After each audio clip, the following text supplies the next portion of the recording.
Bonjour à tous, voici un petit récap de ma rando d'hier en direction de Saint-Jacques-de-Compostelle. Donc hier, samedi 10 juin, je suis parti de Pries en direction de Marchais.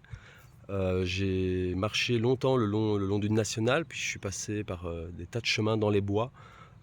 Certains étaient assez agréables, mais d'autres très difficilement praticables, que ce soit en tirant le chariot ou même quand je le prenais sur le dos. J'ai même dû rebrousser chemin et faire un détour. Et puis à un moment, j'ai appris de mes leçons et face à un chemin qui, je le sentais, allait devenir probablement impraticable, j'ai préféré directement faire un détour de plus ou moins 4 km par un village, mais pour être sûr de passer sans trop de difficultés, parce que j'avais quand même pas mal galéré avant. Bon, ça m'a bien fait rire sur le moment, mais le but c'était quand même d'arriver à destination et de ne pas se blesser, donc j'ai décidé de faire un petit détour.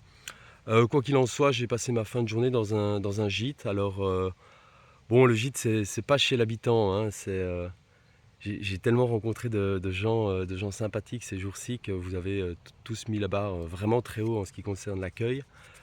Donc le gîte, ben, je me suis un petit peu ennuyé, j'étais un peu seul et j'ai beaucoup pensé à vous tous d'ailleurs. Et bon, j'ai trouvé quand même un avantage au gîte, c'est que du coup j'ai bien dormi, puisque j'ai été couché tôt et donc j'ai dormi 2 fois plus que d'habitude.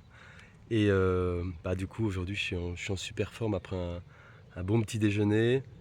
Qui plus est, il y avait une piscine au gîte. Alors bon, mais ça c'est un luxe qu'on sait apprécier, hein, pendant une longue randonnée comme ça. Donc aller passer 15-20 minutes dans la piscine pour décontracter un petit peu ses muscles, ça fait vraiment du bien. Euh, État général, ben, toujours ok. Le moral au top. Physiquement top. Bon, il y a quelques petites aventures et je vais quand même vous en raconter une, hein, parce qu'à chaque fois je vous parle de mon passage d'un point A à un point B en disant que tout se passe bien, et tout se passe bien, mais il y a quand même des petites aventures, hein. Donc hier, quand je suis arrivé au gîte et que je me suis préparé à aller prendre une douche, en me déshabillant, ben, j'ai quand même trouvé une tique qui s'était gentiment installée dans ma cuisse. Et ben là, pas de panique, c'était la première fois pour moi, mais grâce au conseil d'une amie, il y a quelques mois de ça, quand on a été randonner en forêt, eh ben, j'avais suivi le conseil, j'ai directement été en pharmacie acheter je crois que ça s'appelle un tire-tic, et ben, du coup qui m'a été utile, puisque j'ai pu en toute sérénité retirer la tique avec beaucoup de facilité. Elle était accessible et suffisamment grosse pour que l'outil fonctionne assez bien. Voilà, néanmoins, voilà, il y a des petits imprévus comme ça, on les prend avec le sourire et on réagit. Euh, mais bon, voilà, comme quoi des petits ustensiles comme ça pèse rien. Vous mettez ça dans votre trousse de secours et s'il y a quelque chose, vous êtes vraiment content de l'avoir. Et puis voilà, le soir, je me suis fait un petit massage musculaire comme je fais un peu tous les soirs avant d'aller dormir. Et puis là, ben, la blague, ben, j'ai trouvé une deuxième tique qui cette fois-ci était vachement moins accessible, puisque plutôt sur l'ischio-jambier. Donc j'ai dû me contorsionner pour vérifier ce que c'était. Et là, l'outil ne suffisait plus parce que la tique était juste beaucoup trop petite. Et bah là, de nouveau, on garde son calme et on sort le couteau suisse. Le couteau suisse qui en rando est bien utile, puisque notamment la petite pince à épiler, la petite pince à épiler en métal, vraiment vraiment pratique. Et puis j'ai pu extraire la deuxième tique en gardant son sang-froid et tout s'est très bien passé.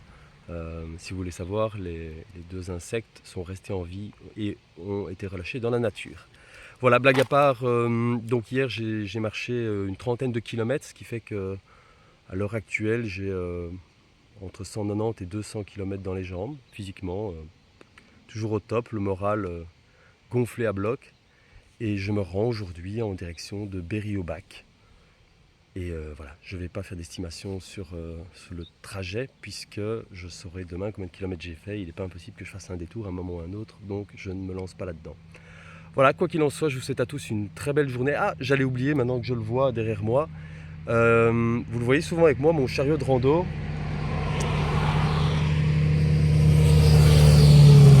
Voilà. Ah, je vois ce que c'est maintenant d'être un youtubeur, c'est pas facile, hein. Mais moi, je fais tout en une prise, donc je vais pas ni découper ni m'amuser à refaire une vidéo parce qu'une voiture est passée. Donc je disais, oui, hier on m'a fait remarquer que mon chariot ici, qui est mon fidèle compagnon pendant tout ce voyage, n'avait pas de nom. Donc j'ai dû lui trouver un nom, j'y ai réfléchi toute la nuit. Et donc on a baptisé mon chariot ce matin Jack. Donc vous verrez souvent Jack avec moi. Et pour ceux qui vont jeter un œil sur mon site web bruxelles-compostelle.be, vous verrez des photos de Jack un peu partout avec moi. Et c'est grâce à lui aussi que je peux avancer. Donc merci Jack. Allez, je vous souhaite à tous une très belle journée et bon chemin.